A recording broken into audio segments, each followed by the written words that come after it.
Hello, it's Bailey and welcome back to my channel.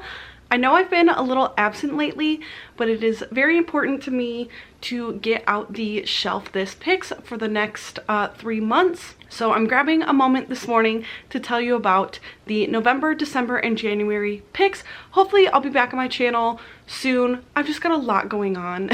We moved and my life did settle down from that a little bit, but I've got other things going on. Maybe I'll get into it eventually, maybe I won't. But for today, Shelf This Book Club picks. If you are unfamiliar with the Shelf This Book Club, it is a book club that I organize, but each month we have a different host who picks the book. So the November host is Lizzie from Lizzie's Literary Life, and she has picked The Cloisters by Katie Hayes. And I think this is such an interesting pick.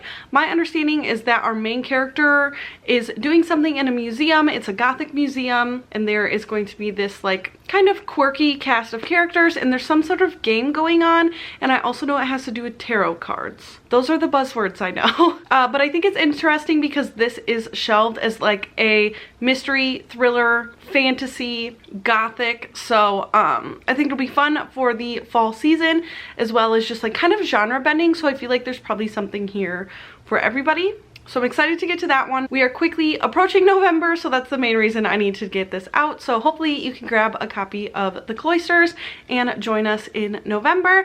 Then in December, we have a new host, and it is Amanda from Amanda's Reading and Writing Life. I think that's still her channel name. And she asked me if she had to pick something seasonal, and I was like, absolutely not. Like, no, I always ask people to just pick something that they're really excited for. But she came around and picked something seasonal anyway, and I think this is going to be very fun. And a book I haven't heard of, and I bet a lot of other people haven't heard of, but it is Secret Santa by Andrew Schaefer. And the first line of the description is, "The Office meets Stephen King." So I know this is like a holiday horror, so I think it'll be fun for December, like a fun holiday thing that's not a holiday romance. I don't think I've ever read like Christmas specific anything other than romance, so I'm hoping this one ends up being good. It sounds like it's set on like a horror comedy TV set, and that in the 80s maybe. I don't know if it's set in the 80s. It says set during the horror publishing boom of the 80s. So yeah, it's gonna be set in the 80s, and then like the co-workers and staff start having bad things happen. So hopefully this is a fun one, and you guys will want to join us just to have something holiday-ish on your list.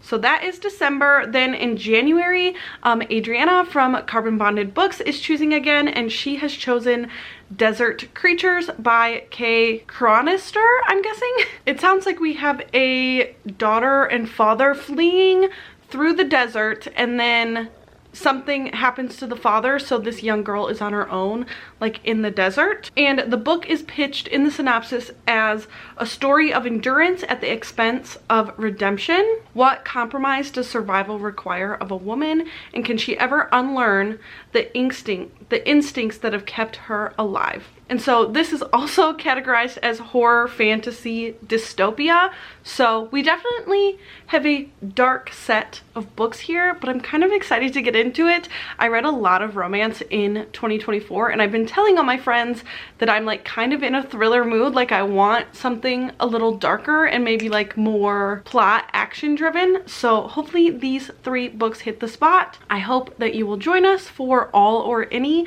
of these books, and I will definitely have the book club linked down below in the description. Join us on Discord. That is the main discussion point throughout the month, and then we have a live show at the end of the month with the host to discuss the book. So thank you so much for spending some time with me today, and I'll hopefully see you soon. Bye.